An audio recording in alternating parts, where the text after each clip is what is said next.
ভাইয়া তুমি আমাকে একটু খেলতে নাও না। তোকে খেলতে বারণ করছে কে? তোর মতন তুই খেল।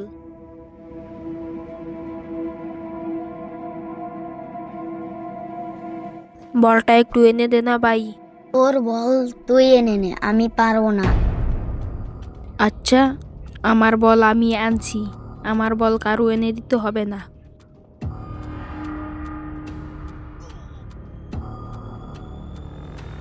কই গেল বলটা? কোথাও তো দেখতে পারছি না। বলটা যদি না পাই আম্মু তো অনেক বকবে। বাবু এখানে কি করো? আঙ্কেল, আমার বলটা খুঁজে পাচ্ছি না। বাবু তুমি চকলেট খাবে? হ্যাঁ আঙ্কেল, চকলেট খাবো, দেন। তাহলে আমার সাথে আসো, অনেকগুলো চকলেট কিনে দেবো।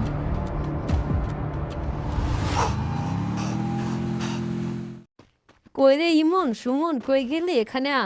কি রে সুমন, তোর ভাই কই? আম্মু ভাইয়া ওইদিকে গেছে বল আনতে। আচ্ছা তুই ঘরে যা, তোর আব্বু ডাকে। ইমন বাবা কই গেলি রে? ইমন, ওইটা রহমান ভাই না? ওনার কাছে যাই একটু জিজ্ঞাসা করি ইমন কোথায় গেছে, বলতে পারে কিনা। রহমান ভাই, ইমনকে দেখেছেন? হ্যাঁ আপা, কিছুক্ষণ আগে একটা লোকের সাথে ইমনকে কথা বলতে দেখেছি। কেন আপা, কি হয়েছে? ভাই ইমনকে তো খুঁজে পাচ্ছি না। আচ্ছা ভাই থাকেন। ও গো, ইমনকে তো খুঁজে পেলাম না। আর ওই পাশে রহমান ভাই বললো যে নিমনের সাথে যেন কার কথা বলতে দেখেছে। কি বলো এগুলো? আচ্ছা, আমি একটু খুঁজে দেখে পাই কিনা। কি হলো ইমনের আব্বু, খুঁজে পেয়েছো? না গো, কোথাও পেলাম না। আমার মনে হয় যার সাথে এতক্ষণ কথা বলতেছিল সে আমার ছেলেকে কিডন্যাপ করেছে। এখন কি করব? চলো পুলিশ কমপ্লেন করি। না, পুলিশের কাছে না, সিআইডির কাছে চলো। সিআইডির কাছে গেলে খুব তাড়াতাড়ি খুঁজে দিবে। আচ্ছা ঠিক আছে। স্যার, দেশের যা পরিস্থিতি খুবই খারাপ। এভাবে চলতে থাকলে দেশের সাধারণ লোকের জীবনযাপন খুব কষ্টে কাটবে। স্যার, আমার ছেলেকে বাঁচান। স্যার, এনাদের ছেলে হারিয়ে গেছে। আপনাদের ছেলে কখন হারিয়ে গেছে? আপনাদের কি মনে হয় আপনাদের ছেলে কি হারিয়ে গেছে, নাকি কেউ কিডন্যাপ করেছে? না স্যার, কিডন্যাপ বলে তো কিডন্যাপার ফোন দিত। হ্যাঁ সেটাও ঠিক। আচ্ছা আপনার ছেলের একটা ফটো দেন। কে ফোন করেছে? স্যার চিনি না, আননোন নাম্বার। আচ্ছা ফোনটা ধরো আর ডাবল স্পিকার দাও। কি অবস্থা শান্ত বাবু? আপনার ছেলে তো খুব নরম প্রজাতি। আপনার তো দুইটা ছেলে, একটা ছেলে যদি মারা যায় তাহলে কি আপনার কষ্ট হবে? না না, আমার ছেলেকে মেরো না। তুমি যাই চাও আমি তাই দিতেই রাজি। বলো তোমার কি লাগবে? বেশি কিছু না, মাত্র 5 লাখ টাকা ক্যাশ দিত।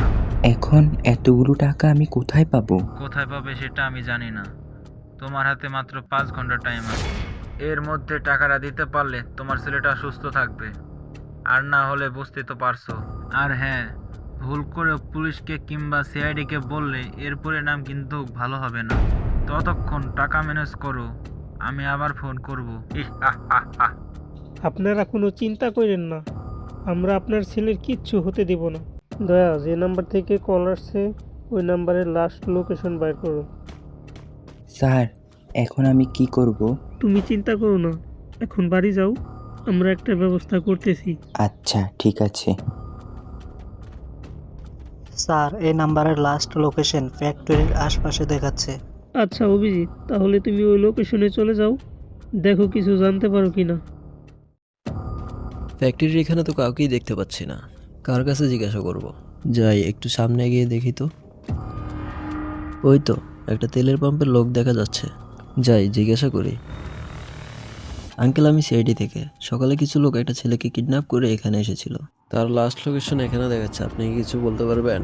না বাবা, আমি কিছু দেখি নাই। ওই দোকানটায় জিজ্ঞাসা করি তো। ভাই, আমি সিআইডি থেকে। সকালে একটা ছেলেকে কিডন্যাপ করা হয়েছে, তার লাস্ট লোকেশন দেখাচ্ছে এখানে। আপনি কি কিছু দেখেছেন? হ্যাঁ স্যার, পিছনে ঘোরা অনেক কিছু গুন্ডা পান্ডা থাকে, ওরা কিডন্যাপটা করতে পারে। ওকে, ধন্যবাদ। স্যার, অনেক কষ্টে 3 লাখ টাকা ম্যানেজ করেছি, এখন বাকি টাকাটা কোথায় পাবো? আচ্ছা আমি বাকি 2 লাখ টাকা দয়াকে ম্যানেজ করে নিয়ে আসতে বলতেছি। দয়া, যেভাবে পারো 2 লাখ টাকা নিয়ে শান্তবাবুর বাসায় চলে আসো। Okay sir. চিন্তা করো না, দয়া টাকা নিয়ে আসতেছি। স্যার, আপনি আমার অনেক বড় উপকার করলেন। কি ব্যাপার শান্ত বাবু, টাকা কি ম্যানেজ করেছেন? হ্যাঁ, আমি টাকা ম্যানেজ করে ফেলেছি। তাহলে মন দিয়ে শুনো, টাকাটা নিয়ে রিভার সাইড ব্রিজে চলে আসো।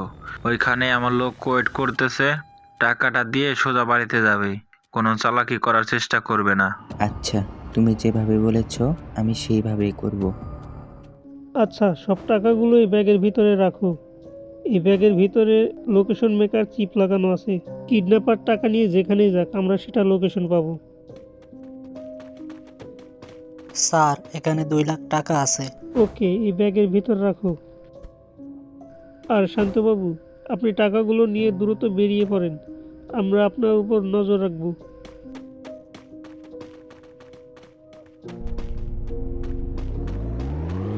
চলো দয়া, শান্তবাবুর উপরে ভালো করে নজর রাখতে হবে।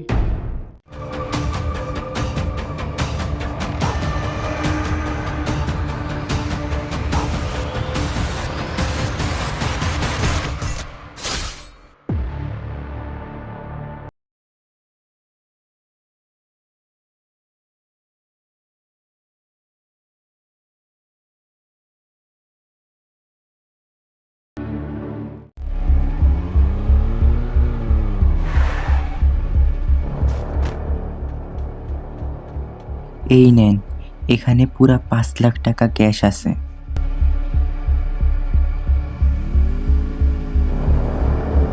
দয়া, দ্রুত ওকে ফলো করতে হবে।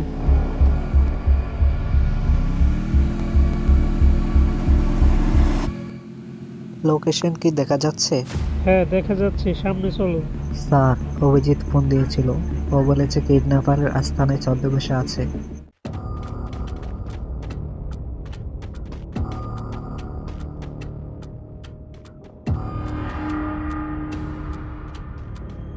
তুই কি জানিস বস এই ছেলেটাকে এখন কি করবেন? না রে রকি, জানি না, তুই জানোস? হ্যাঁ, এখন ছেলেটাকে মেরে গুম করে ফেলে। তোমরা সবাই সারেন্ডার করো, তাহলে শুট করতে বাধ্য হব। দয়া, ফায়ার করো।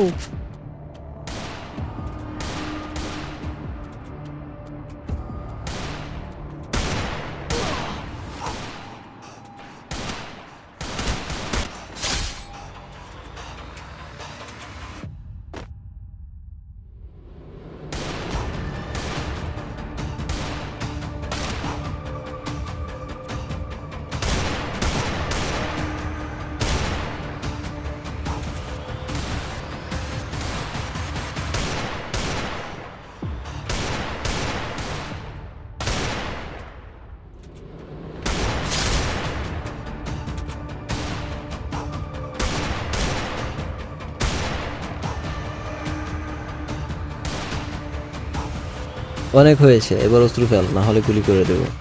ছোট বাচ্চাদের কিডন্যাপ করিস, অনেক বড় কিডন্যাপার হয়ে গেছস না? এবার বল তোর বস কি, দেখি তার চেহারাটা। আমার কোনো বস নেই, আমি নিজেই সবার বস ছিলাম। এখন জেলে গিয়ে সবার সাথে বসগিরি দেখাস। অভিজিৎ, নিয়ে যাও কি।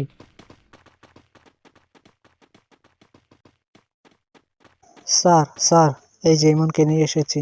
ইমন, তোমার আবার কিছু হয় নাই তো? না আঙ্কেল, আমি ঠিক আছি। ইমন বাবা আমার, তোমার কিছু হয়নি তো? আব্বু, আমি ঠিক আছি, আমার কিছু হয় নাই। স্যার, আপনাদের অনেক অনেক ধন্যবাদ। চলো বাবা, আমরা বাড়ি যাই। এসিবি প্রদ্যমান, তুই আমার সাজানো প্ল্যানটাকে ধূলিসাৎ করে দিছিস। তোকে তো আমি দেখে নেব, এরপর যেটা হবে সেটা তোর কল্পনারও বাহিরে। আসসালামু আলাইকুম বন্ধুরা। তো আজকের ভিডিওটা কেমন হয়েছে, কার কাছে কোন পার্টটা সবচেয়ে বেশি ভালো লেগেছে, ফটাফট কমেন্ট বক্সে কমেন্ট করেন। তো আজকের ভিডিওটা এতটুকুই, দেখা হবে নতুন কোনো ভিডিওতে। ততক্ষণ সবাই ভালো থাকবেন, সুস্থ থাকবেন, আল্লাহ হাফেজ।